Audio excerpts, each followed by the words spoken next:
And now, a passage from Montana, the Land of Shining Mountains, from Chapter 9, Pioneer Days. The pioneer period in Montana covered about 70 years, that is, from the Lewis and Clark expedition in 1805 to the Custer Massacre on the Little Bighorn in 1876.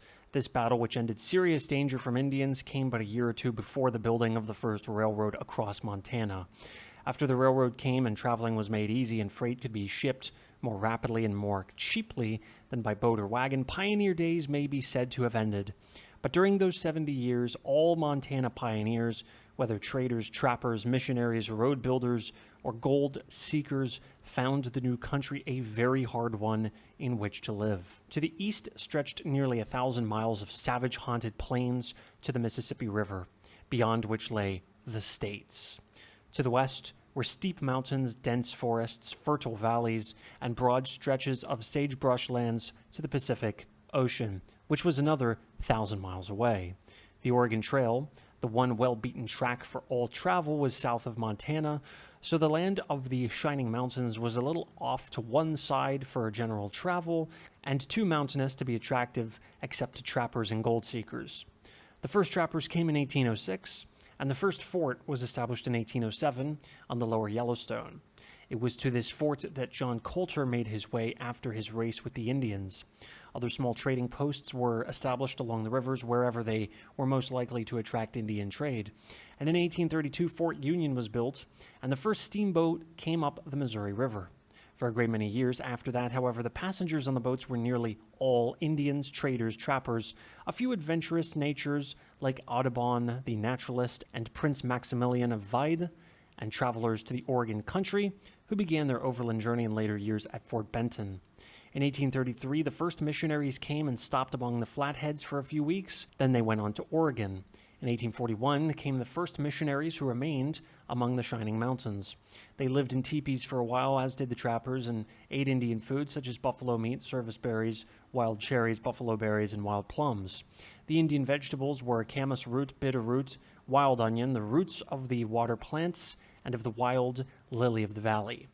Food was sometimes very plentiful and sometimes very scarce. The forts on the river could get flour and sugar, salt, pepper, bacon, and coffee when the boats came up once a year, but the whites in the mountains had to go without these things. When the buffalo herds were nearby, there was great abundance of food and a great deal of waste. But when the herds went north into what is now British Columbia, neither Indians nor whites had enough.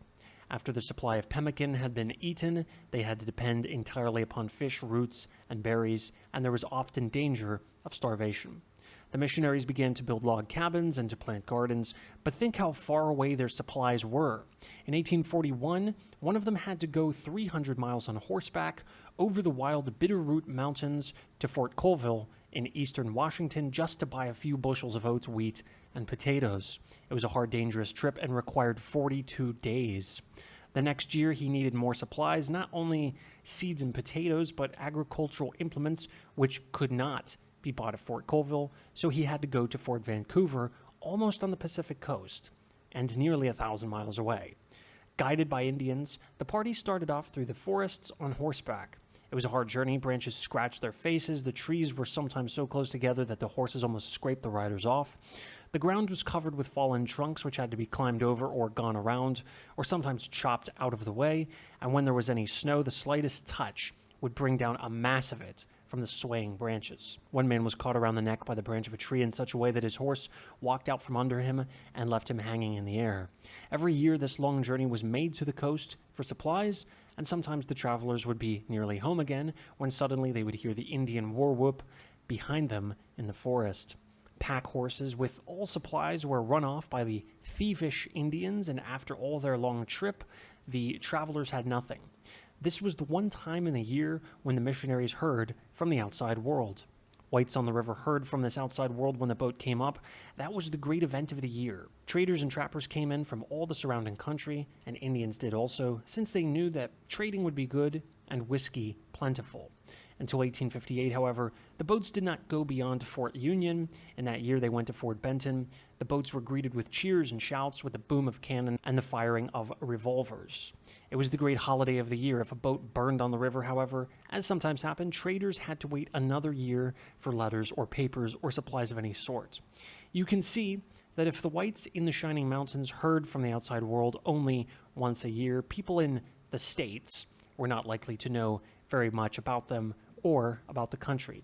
Yet they did know about Oregon, and many people wanted to reach Oregon without going across the dangerous plains or without taking the long ocean trip from New York to Fort Vancouver. So about 1850, a railroad across that strange wild country began to be talked of. Many favored it and many opposed. Daniel Webster and other congressmen objected to having the government own Oregon, or indeed to having it pay any attention to the far west. He said, "What do we want with this vast, worthless area, this region of savages and wild beasts, of deserts, of shifting sands and whirlwinds of dust, of cactus and prairie dogs? To what use could we ever put those great deserts or endless mountain ranges impenetrable and covered to their base with the eternal snow?" These endless mountain ranges were our own Shining Mountains. The great deserts, now watered by irrigation, are beautiful farming lands. A railroad was decided upon, however, and in 1853, General Isaac I. Stevens came up the river in charge of a government expedition. 2 years later, he made a treaty with the Flathead Indians, the Pend de Oreilles, the Kootenai, and other tribes. The Indians sold their country and agreed to go on reservations while the whites planned the railroad, which was to pass through the Rocky Mountains to the Oregon country.